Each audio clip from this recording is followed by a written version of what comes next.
jenis roket yang menggunakan air sebagai bahan bakar. Wahana tekan yang berfungsi sebagai mesin roket biasanya terbuat dari botol plastik bekas mineral. Air dipaksa keluar oleh udara yang bertekanan. Biasanya udara yang sudah terkompresi.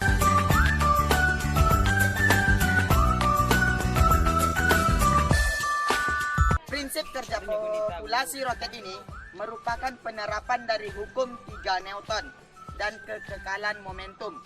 Gaya dorong yang bekerja pada roket merupakan gaya yang bekerja pada roket akibat gas yang dikeluarkan. Agar roket dapat dipercepat ke atas, maka gaya dorong harus lebih besar dari gaya eksternal dan diperoleh kelajuan gerak roket untuk kelajuan roket yang bergerak tanpa gaya eksternal. Air dan gas yang digunakan dalam kombinasi menyediakan sarana untuk menyimpan energi potensial yang mampat, dan air meningkatkan fraksi massa dan memberikan momentum yang lebih besar ketika dikeluarkan dari nozzle roket atau badan roket.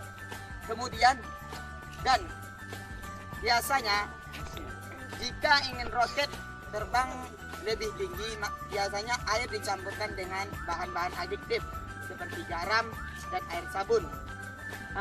Teori ini juga memperjelaskan tentang tekanan hidrostatis, yaitu tekanan sama dengan Rho kali G kali H, massa jenis kali gravitasi dan tinggi, yang berkesimpulan sebagaimana semakin besar massa molekul, maka semakin besar gaya dorong yang dihasilkan.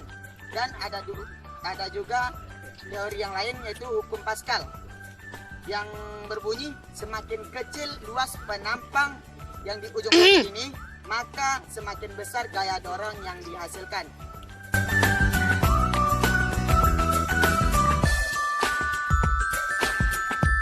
Baiklah teman-teman, sebelum kita melanjutkan bagaimana cara kerja roket ini, saya akan memulai pengenalan barangnya atau alat dan bahannya. Pertama, kita itu menggunakan bahan utama itu adalah roketnya yang terbuat dari botol, yaitu bahan-bahan sederhana dari bekas-bekas perabot rumah tangga. Agar lebih indahnya lagi, roket ini kita hias dengan berbagai hiasan seperti stiker atau manik-manik atau lainnya. Nah,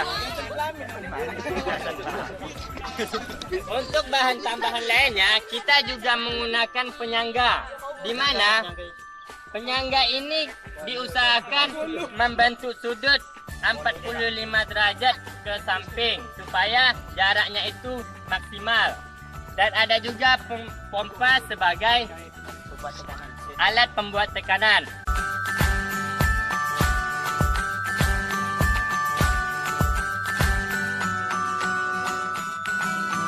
Pertama, kita akan mengisi roket itu air.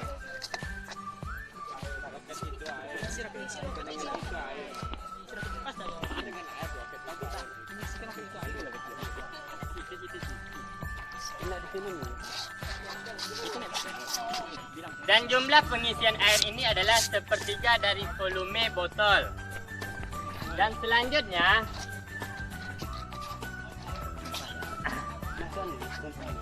botol yang sudah diisi air tersebut kita hubungkan dengan ujung si pipa. Boleh isi itu, Mas. Kita masukkan. Setelah kita masukkan, kita tahan agar airnya tidak keluar. Dan selanjutnya, bagian pangkal pipa tersebut kita masukkan pompa sebagai pendorong udaranya.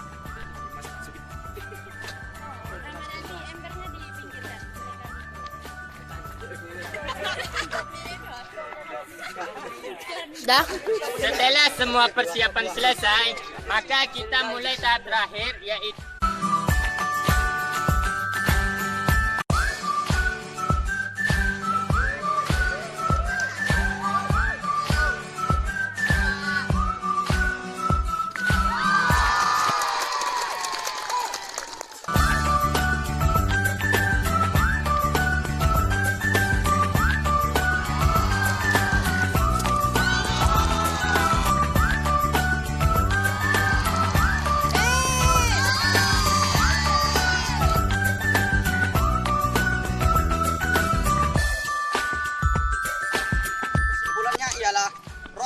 bekerja karena ada aksi dan reaksi, termasuk dengan hukum Newton 3. Perubahan momentum pada lubang pengeluaran sama dengan perubahan momentum yang dialami roket.